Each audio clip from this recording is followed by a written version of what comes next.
Matthieu, chapitre 4. Puis Jésus fut emmené par l'Esprit dans le désert pour être tenté par le diable.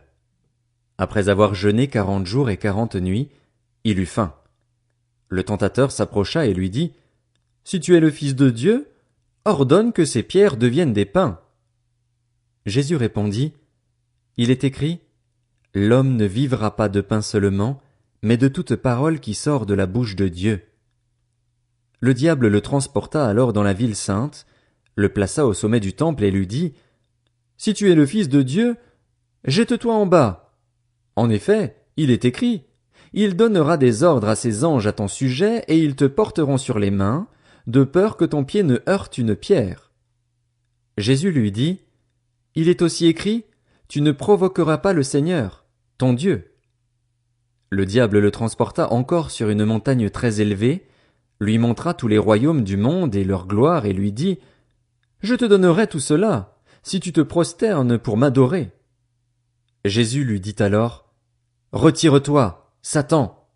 En effet, il est écrit, c'est le Seigneur, ton Dieu, que tu adoreras et c'est lui seul que tu serviras. » Alors le diable le laissa.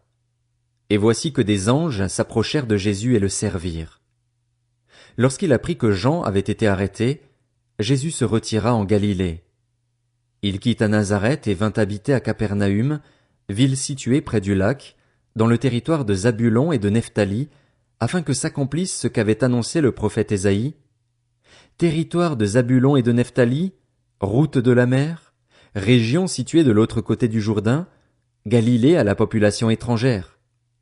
Le peuple assis dans les ténèbres a vu une grande lumière, et sur ceux qui se trouvaient dans le pays de l'ombre de la mort une lumière s'est levée.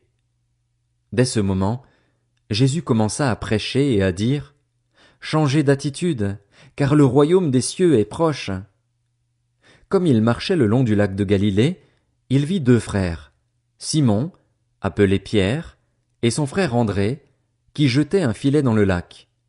C'étaient en effet des pêcheurs. Il leur dit, « Suivez-moi et je ferai de vous des pêcheurs d'hommes. » Aussitôt, ils laissèrent les filets et le suivirent. Il alla plus loin et vit deux autres frères, Jacques, fils de Zébédée, et son frère Jean, qui étaient dans une barque avec leur père Zébédée et qui réparaient leurs filets. Il les appela, et aussitôt ils laissèrent la barque et leur père et le suivirent. Jésus parcourait toute la Galilée. Il enseignait dans les synagogues, proclamait la bonne nouvelle du royaume et guérissait toute maladie et toute infirmité parmi le peuple. Sa réputation gagna toute la Syrie et on lui amenait tous ceux qui souffraient de maladies et de douleurs de divers genres, des démoniaques, des épileptiques, des paralysés. Et il les guérissait. De grandes foules le suivirent, venus de la Galilée, de la Décapole, de Jérusalem, de la Judée et de l'autre côté du Jourdain.